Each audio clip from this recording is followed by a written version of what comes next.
Good day everyone and welcome back to my channel. Apologies for the late news as we've been experiencing internet issues here at home. We'll be uploading more up-to-date news moving forward, and now for our video, we have a mix of official announcements and rumors. Hope you can leave a like and subscribe as it helps out this channel a lot. For our first story, just this year, February 2022, Rockstar has made a big announcement confirming the development of Grand Theft Auto 6. As months pass by, the studio has not shared any details about the settings and its characters. Rumors have spread over since the announcement, and none of the information looks plausible until recently. According to an article by Bloomberg, GTA 6 is said to feature a female protagonist, which is a first for the franchise. The female character will be a Latina, and she's paired with a male protagonist, indicating a Bonnie and Clyde inspiration. The article also mentioned the setting of the game. Initially, Rockstar had plans of including areas of North and South America, but they switched during development. Now the setting will be in a reimagined version of Miami, which leads to a possibility that it will be set on Vice City. With Vice City as the main setting, GTA 6 will evolve and eventually add other cities as a form of expansion for the game. Most likely, the other cities in the GTA franchise will be included, however, official information has yet to be released.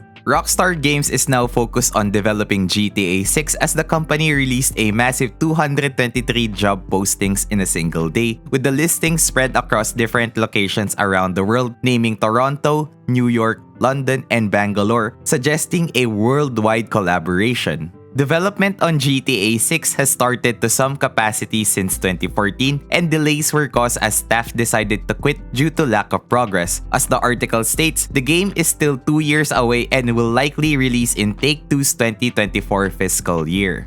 On to our next topic, the recent San Diego Comic-Con released the first ever trailer for the highly anticipated Black Panther Wakanda Forever movie for the Marvel Cinematic Universe. As rumors suggest, it may not be the only Black Panther project in development. According to insider Jeff Grubb, a Black Panther game is currently in the works. The details released leads to Project Rainier and is currently in development under Electronic Arts' yet to be named Seattle Game Studio. The team is led by Kevin Stephens, the previous VIP of Monolith Productions, the studio that created Middle-earth games and the recently announced Wonder Woman game. Black Panther is said to be a single-player open-world game wherein the lead character becomes the hero Black Panther. Details are still scarce as the game is still in the early stages of development, as the studio is known to have been recently formed. It's also surprising to see that Electronic Arts is the publisher leading the development, as they have been known to be focused on multiplayer games from the majority of their studios, except recently with Respawn Entertainment developing the highly rated single-player Jedi series and the Dead Space remake by Motive Studio.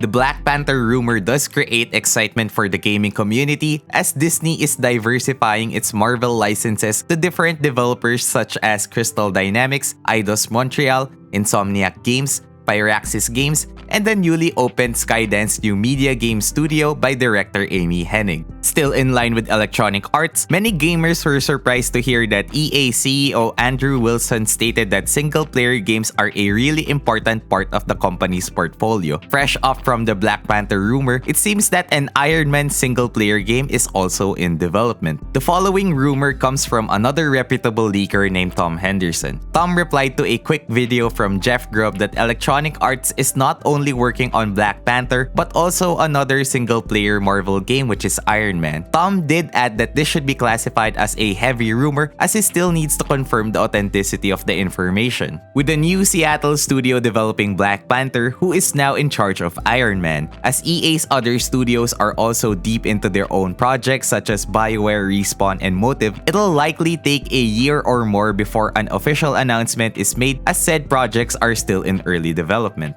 For our next story, the remake of a young Lara Croft ended with a trilogy last 2018. With the release of the next-gen consoles, fans are left wondering what's next for the brave adventurer. Crystal Dynamics announced a few months ago that Tomb Raider will be coming back and is being made on the Unreal Engine 5. Despite Crystal Dynamics quietly working on the game, their script has apparently leaked online. The studio then attempted to shut down the leak to prevent the spread of information, which led to fans believing that the leak is authentic. The leaker has reportedly provided information to the host of a PlayStation-focused podcast called Sacred Symbols. Exclusive Patreon members were able to access a special reading of the script by co-hosts Chris Maldonado and Dustin Furman. Crystal Dynamics were able to receive news of the leak and thus issued a DMCA takedown notice to Patreon. Sacred Symbols was then prompted to create a bonus episode to discuss what happened. Colin Moriarty said he had the script for a while now and was thinking on how to use it through means of being transformative in order to avoid copyright claims. However, Crystal Dynamics still issued the DMCA takedown on the same day the episode aired. As for the details leaked, the next Tomb Raider is titled Project Jawbreaker.